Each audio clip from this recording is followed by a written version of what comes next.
Hi guys, I'm here with Paul Murray from the SOGA Organic Farms. Now Paul, thank you so much for chatting to us and welcome to Go Well with Sharon. Now tell me, SOGA Organic, what does SOGA stand for? So Sharon, stands for the Sundays Organic Growers Association, a group of farmers.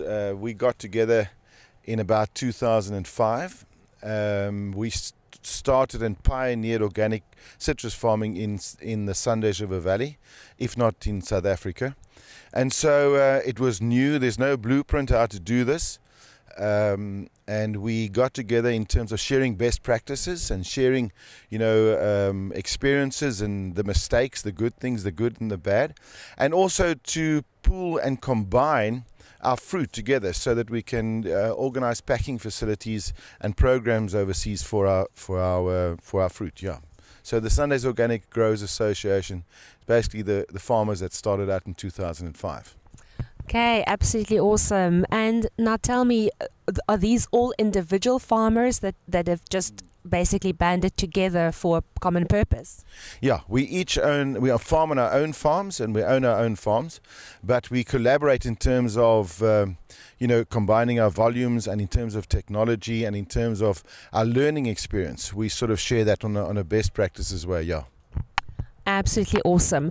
Now tell me, you guys are certified organic farms, right? That's right. We certified organic farms. We certified through a overseas certification body called Control Union, and we certified to sell our fruit in the EU and in America according to the National Organic Program. And the key difference between organic and certified organic is that in South Africa there are no organic standards, so anybody could actually put the word organic behind their produce and it would be okay because there's no standards. But you could not put certified organic unless you've gone through a rigorous accreditation, and that accreditation we've been certified since 2003. We started our organic accreditation, and it's quite a journey. 3 years you go through an in-conversion period where you have to farm according to the organic principles, but you can't sell your fruit as organic. You have to sell it as conventional. And so 3-year period, and only in year 4, once you've gone through 3 years of organic farming according to their standards, you can sell your fruit as organic. Yeah.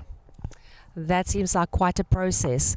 Now tell me, in terms of, for me as a layperson and for our viewers out there, what is the difference between organic farming versus conventional farming? I think the easiest is that we're trying to simulate nature in the sense that we want to farm with citrus, but we want to farm as close to nature as possible and environmentally friendly. So in other words, we would not use any chemical fertilizers, we wouldn't use any pesticides, but we'd rather look at the concept of we say feed the soil and the soil will feed the tree. Conventional farming is saying, well, the soil just holds the tree up. We'll feed the tree whatever it needs. So it's a return to nature. It's a return to the basic good things. And of course, with that is food security. We want to give our customers really good options in terms of healthy options for citrus. Yeah. Absolutely, and I know for one, I support organic farming, so for me this is amazing. This is like paradise. Now tell me, in terms of the fruits that you guys grow on these farms, what happens to the fruit from here? Well, from here, just because the way we farm organic, so our fruit, we pack our fruit for export, the fresh fruit, and we have to pack according to the conventional standard class 1 and class 2, the export. So where a conventional farmer would have a higher pack out because they farm with pesticides and chemicals, more of their fruit is more appealing and has no scars on them. We have a lower pack out percentage, so we have a bigger percentage of class 3 fruit that normally wouldn't get packed and sent overseas. So firstly, we pack our fruit class 1 and 2s, and that goes overseas to Europe and to Canada.